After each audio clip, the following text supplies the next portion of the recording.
ഇന്ന് നമുക്ക് കപ്പ വെച്ചിട്ട് ഒരു പുട്ടുണ്ടാക്കാം. അതിന് ഞാൻ ഒരു കപ്പ എടുത്തിട്ടുണ്ട്. അത് ഞാൻ ഇതിനകത്ത് ഗ്രേറ്റ് ചെയ്ത് ഒന്ന് പിഴിഞ്ഞ് കളഞ്ഞിട്ട് വെച്ചിരിക്കുന്നതാണ്. ഇനി ഇതിനകത്തോട്ട് നമുക്ക് ആവശ്യത്തിനുള്ള സാധനങ്ങൾ ചേർക്കാം. ഇതിനകത്തോട്ട് ഞാൻ 1/4 കപ്പ് അരിപ്പൊടി ചേർക്കുവാണ്. ഒരു 2 സ്പൂൺ റവ,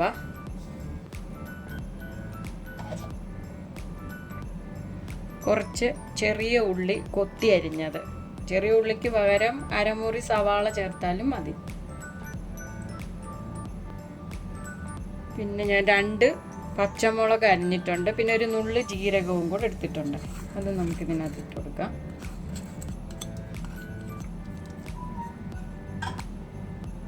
ഇനി നമുക്കിതിനകത്തോട്ട് കുറച്ച് തേങ്ങ ഇട്ട് കൊടുക്കാം.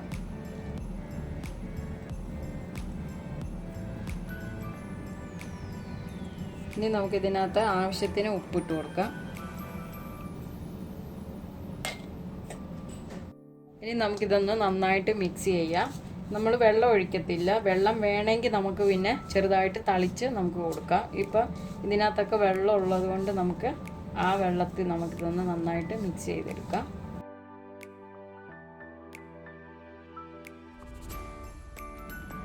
ഇതിപ്പോൾ ഞാൻ നനച്ച് വെച്ചിട്ടുണ്ട്. ഇത് വെള്ളത്തിൻ്റെ ആവശ്യമൊന്നും എനിക്ക് വന്നിട്ടില്ല. ഇനിയിപ്പോൾ നമുക്കിതൊന്ന് 10 മിനിറ്റ് കഴിഞ്ഞ് നമുക്കിതെടുക്കാം. ഒന്ന് അടച്ചു വെക്കുക. ഇതിപ്പോൾ 10 മിനിറ്റ് കഴിഞ്ഞിട്ടുണ്ട്. ഞാനിപ്പോൾ നോക്കി, നമുക്കിനി വെള്ളത്തിൻ്റെ ആവശ്യമൊന്നുമില്ല. ഞാനിപ്പോൾ ഉണ്ടാക്കാൻ തുടങ്ങുവാണെങ്കിൽ കുറച്ച് തേങ്ങ വെച്ചു. നമ്മളിതിൽ തേങ്ങയൊക്കെ ഇട്ടിട്ടുള്ളതുകൊണ്ട് നമുക്ക് ഒരുപാട് തേങ്ങയൊന്നും ഇനി ചേർക്കണ്ട.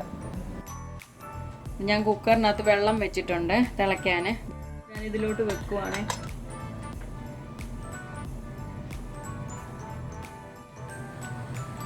ഈ പുട്ടിപ്പോൾ ആയിട്ടുണ്ട്. ഇതാ നല്ലതായിട്ട് ആവിയൊക്കെ വന്നു. ഇനി നമുക്കിതിങ്ങനെ എടുക്കാം.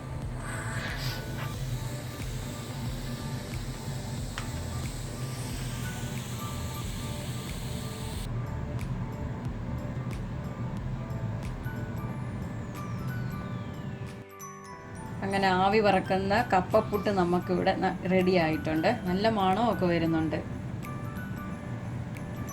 ഇത് നിങ്ങൾക്ക് വേണമെങ്കിൽ ചിക്കൻ്റെ കൂടോ ബീഫിൻ്റെ കൂടോ മീനിൻ്റെ കൂടോ എന്തിൻ്റെ കൂടെ കൂട്ടി വേണമെങ്കിൽ കഴിക്കാം. എല്ലാവരും ഇതൊന്ന് ഉണ്ടാക്കി നോക്കുക.